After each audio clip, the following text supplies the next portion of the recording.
ഇന്ന് കൊമേഴ്സ് ഫീൽഡിൽ ഏറ്റവും കൂടുതൽ പോപ്പുലർ ആയിട്ടിരിക്കുന്ന ഒരു പ്രൊഫഷണൽ കോഴ്സാണ് ACCA എന്ന് പറയുന്നത്.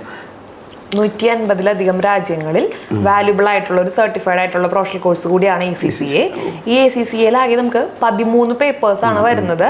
ഈ 13 പേപ്പേഴ്സ് ക്ലിയർ ചെയ്ത് കഴിയുമ്പോൾ ആ കുട്ടി ACCA അഫിലിയേറ്റും പ്ലസ് 3 വർഷത്തെ ഒരു വർക്ക് എക്സ്പീരിയൻസും കൂടി ആവുമ്പോഴാണ് ACCA മെമ്പർ ആയി. ശരിക്കും പറഞ്ഞാൽ അതിൽ 9 പേപ്പറോളം എന്തോ ക്ലിയർ ചെയ്ത് കഴിഞ്ഞാൽ നമുക്ക് ACCAയിൽ അതിൽ ജോബിൽ കയറാനായിട്ട് പറ്റും. സെമി ക്വാളിഫൈഡ് ആയിട്ടിരിക്കും.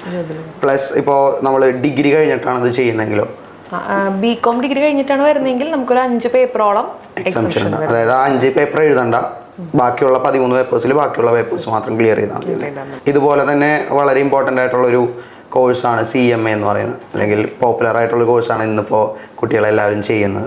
CMA തന്നെ നമുക്ക് 2 തരത്തിലാണ് വരുന്നത്. CMA USAയും അതേപോലെ തന്നെ CMA ഇന്ത്യയും.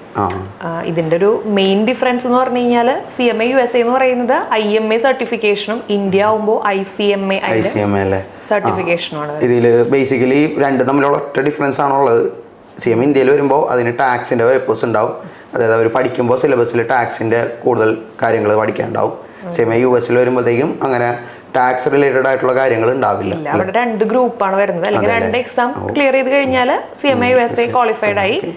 വേറെ CMA ഇന്ത്യയിലോട്ട് പോകുമ്പോഴത്തേക്കും നമ്മൾ CA പോലെ തന്നെ ഇന്റർ ഫൈനൽ എന്നുള്ള രീതിക്കായിരിക്കും. അത് രണ്ടും ക്വാളിഫൈ ചെയ്യണം അല്ലേ.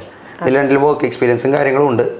ദെൻ നമ്മളതിൽ ജോബ് റോളും ഒക്കെ ആണെങ്കിൽ CMA US എങ്ങനെയാണ്? CMA USAയുടെ ജോബ് റോൾ എന്ന് പറഞ്ഞു കഴിഞ്ഞാൽ ഇപ്പോൾ വലിയ വലിയ MNCകളിൽ അല്ലെങ്കിൽ വലിയ കമ്പനികളിൽ നല്ല സീനിയർ അക്കൗണ്ടന്റ് പോസ്റ്റുകൾ, അതേപോലെ തന്നെ അനലിസ്റ്റുകൾ, പിന്നെ CFOs പോലുള്ള നല്ല ജോബ് റോൾസ് ആണ് CMA USAക്ക് വരുന്നത്. CMA ഇന്ത്യയിലോട്ട് വരുമ്പോഴത്തേക്ക് ഐ തിങ്ക് നമ്മുടെ ടാക്സ് റിലേറ്റഡ് ആയിട്ടുള്ള കോഴ്സുകളാണ് കൂടുതലായിട്ട്, അല്ലെങ്കിൽ ജോബുകളാണ് കൂടുതലായിട്ട് വരുന്നത് അല്ലേ. ബേസിക്കലി ഓഡിറ്റിംഗ് സെക്ഷനിലായിരിക്കും കൂടുതലായിട്ട് വരിക. ഓഡിറ്റർ ജോബാണ് വരുന്നത്. പ്ലസ് അതിൻ്റെ ഒപ്പം തന്നെ ഈ പറഞ്ഞ പോലെ തന്നെ ഫിനാൻഷ്യൽ അനലിസ്റ്റ്, ദെൻ അതിൻ്റെ ഒപ്പം റിസ്ക് മാനേജർ, അതുപോലുള്ള ജോബുകളും ഇതിൻ്റെ ഒപ്പം തന്നെ വരുന്നുണ്ട് CMA ഇന്ത്യയിൽ. CMA USA കംപ്ലീറ്റ് ചെയ്യാനായിട്ട് നമുക്ക് ഏകദേശം ഒരു 9 മാസത്തെ കോച്ചിങ് കഴിഞ്ഞ് കഴിഞ്ഞാൽ CMA USന് എക്സാമിന് പ്രിപ്പയർ ചെയ്ത് തുടങ്ങാം. ശരിക്കും പറഞ്ഞാൽ CMA ഇന്ത്യയിൽ വരുമ്പോഴത്തേക്ക് ഈ പറഞ്ഞ ഇന്ററിനും ഫൈനലിലും നമ്മൾ ഇൻഡിപെൻഡൻ്റ് ആയിട്ട് കോച്ചിങ്ങുകൾ നമ്മൾ ചെയ്യേണ്ടി വരും. അത് ക്വാളിഫൈ ചെയ്യുന്ന നിരക്കിലായിരിക്കുള്ളൂ നമ്മുടെ ഈ ഒരു പ്രോഗ്രസ് ഡ്യൂറേഷൻ വരാം അല്ലേ. 2 ഇയേഴ്സിലൊക്കെ നമുക്ക് എന്തായാലും 6 മന്ത്സ് കൂടുമ്പോൾ അതിൻ്റെ എക്സാംസ് വരുന്നുണ്ട്. പക്ഷേ സ്റ്റിൽ അത് കവറപ്പ് ചെയ്യാനുള്ള ഒരു ഡിഫിക്കൽറ്റി ഉള്ളതുകൊണ്ട് കുറച്ചും കൂടി കൂടുതൽ ഡ്യൂറേഷൻ നമുക്ക് ഇതിൽ എടുക്കുന്നുണ്ട് CMA ഇന്ത്യ കവർ ചെയ്യാനായിട്ട് കമ്പയർ ചെയ്യുമ്പോൾ. നമ്മളിപ്പോൾ 2 കോഴ്സുകൾ കണ്ടു, പോപ്പുലർ ആയിട്ടുള്ള ACCAയും CMAയും. ഇനി അത്ര പോപ്പുലർ അല്ലാത്ത ഒരാളെ നോക്കാം നമുക്ക്, CFA എന്ന് പറഞ്ഞിട്ടുള്ളത്. CFA ഒരു അഡീഷണൽ ക്വാളിഫിക്കേഷൻ ആണ്. ശരി, നമ്മൾ CMA ACCA പോലുള്ള പ്രൊഫഷണൽ കോഴ്സുകൾ കംപ്ലീറ്റ് ചെയ്ത് കഴിഞ്ഞിട്ട് അതിന്റെ കൂടെ ചെയ്യുന്ന ഒരു അഡീഷണൽ ക്വാളിഫിക്കേഷൻ. ശരിക്കും CFA ചെയ്യുന്ന ആൾക്കാരെന്ന് പറഞ്ഞാൽ ഈ അഡീഷണൽ ക്വാളിഫിക്കേഷൻ കൊണ്ട് ഉദ്ദേശിക്കുന്നത് നമുക്ക് ഫിനാൻസ് അല്ലെങ്കിൽ കൊമേഴ്സ് ഇൻഡസ്ട്രിയിൽ പോകുമ്പോൾ, കരിയർ ബേസ്ഡ് പോകുമ്പോൾ ഒരു കുറേ സ്പെഷ്യലൈസേഷനുകളുണ്ട്. അതിലൊരെണ്ണമാണ് ഇൻവെസ്റ്റ്മെൻറ്റ് ബാങ്കിങ് എന്ന് പറയുന്നത്. ഇപ്പോൾ നമുക്ക് JP Morgan പോലുള്ള കമ്പനികളിലൊക്കെ അവിടെ ഇൻവെസ്റ്റ്മെൻറ്റ് റിലേറ്റഡ് ആയിട്ടുള്ള കാര്യങ്ങൾ ചെയ്യുന്നതാണ് ഇൻവെസ്റ്റ്മെൻറ്റ് ബാങ്കിങ് എന്ന് പറയുന്നത്. Then comes stock market related ആയിട്ടുള്ളതാണ് പോർട്ട്ഫോളിയോ മാനേജ്മെൻറ്റ് എന്ന് പറയുന്നത്. ഇപ്പോൾ നമ്മുടെ മ്യൂച്വൽ ഫണ്ടുകൾ അതുപോലുള്ള കാര്യങ്ങൾ റിലേറ്റഡ് ആയിട്ട് വരുന്നതാണ് stock market related, mutual funds ഒക്കെ റിലേറ്റഡ് ആയിട്ടുള്ള പോർട്ട്ഫോളിയോ മാനേജ്മെൻറ്റ്. ഈ പറഞ്ഞ കോഴ്സുകളിലോട്ട് അല്ലെങ്കിൽ ഈ പറഞ്ഞ കരിയറിലോട്ടൊക്കെ നമ്മൾ മൂവ് ചെയ്യുന്നത് ഇതുപോലെ സ്പെഷ്യലൈസേഷൻസ് എടുത്തിട്ടാണ്. അപ്പോൾ അതിൽ വളരെ യൂസ്ഫുൾ ആയിട്ടുള്ള ഒരെണ്ണമാണ് CFA എന്ന് പറയുന്നത്. ഇതിന്റെ എക്സാംസ് വരുന്നത് എങ്ങനെയാണ്? CFA എന്ന് പറഞ്ഞാൽ 3 ലെവൽസ് ആയിട്ട് വരാം. CFA level 1, level 2, level 3.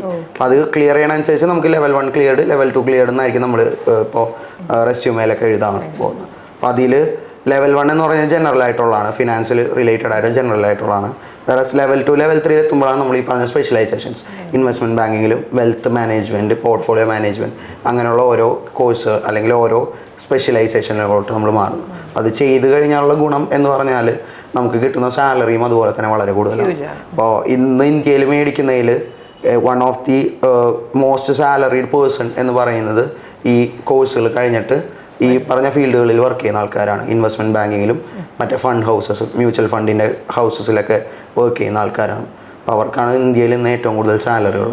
ഇനി പുറത്തോട്ട് പോവുകയാണെങ്കിൽ US ആണെങ്കിൽ ഈ പറഞ്ഞ പോലെ ഇൻവെസ്റ്റ്മെൻറ്റ് ബാങ്കറായിട്ടാണ് വർക്ക് ചെയ്യുന്നതെങ്കിൽ നമുക്ക് വരുന്ന ഒരു എമൗണ്ട് എന്ന് പറയുന്നത് ഇയർലി 150,000-100,000 ആണ് വരുന്നത്. അത്രയും ഡോളേഴ്സാണ് വരുന്നത്, ഡോളേഴ്സിലാണ്. അപ്പോൾ എൻട്രി ലെവലിൽ തന്നെ ഇത്രയും സാലറി വരുന്നതാണ്. പക്ഷേ ഈ പറഞ്ഞ എൻട്രി ലെവലിൽ ഇത്രയും സാലറി വരും പറയുമെങ്കിലും അത്യാവശ്യം നല്ലോണം ഡിഫിക്കൽട്ടാണ് ഇതിൻ്റെ പാസ് പെർസെൻറ്റേജും അതുപോലെ CFA ക്ലിയർ ചെയ്യാനായിട്ട്. അപ്പോൾ ഇത്രയും കോഴ്സുകളാണ് നമ്മുടെ ഒരു പ്രൊഫഷണൽ കോഴ്സുകൾ വരാം. നമ്മൾ CA CMA ACCA ഒക്കെ CPA പറഞ്ഞു, അതേപോലെ തന്നെ ഈ പറഞ്ഞ CFA റെയർ ആയിട്ടാണെങ്കിലും ഇതും പറയാം. അപ്പോൾ ഇത്രയും കോഴ്സുകൾ എന്ന് പറയുന്നത് ഇത്തിരി ടഫായിട്ടുള്ള കോഴ്സുകളാണെങ്കിൽ പോലും അത് ചെയ്ത് കഴിഞ്ഞാൽ അതിനേതായിട്ടുള്ള ബെനിഫിറ്റ്സും ഉണ്ട്, ജോബ്സും ഉണ്ട്. നമുക്ക് കൊമേഴ്സ് റിലേറ്റഡ് ആയിട്ട് നല്ലൊരു കരിയറാണ് നിങ്ങൾ ഇതാക്കുന്നതെങ്കിൽ ബിൽഡ് ചെയ്യാനും ഈ പറഞ്ഞ പോലെ തന്നെ ഈ പ്രൊഫഷണൽ കോഴ്സുകൾ വളരെ നല്ലൊരു ബെസ്റ്റ് സ്റ്റെപ്പാണ്.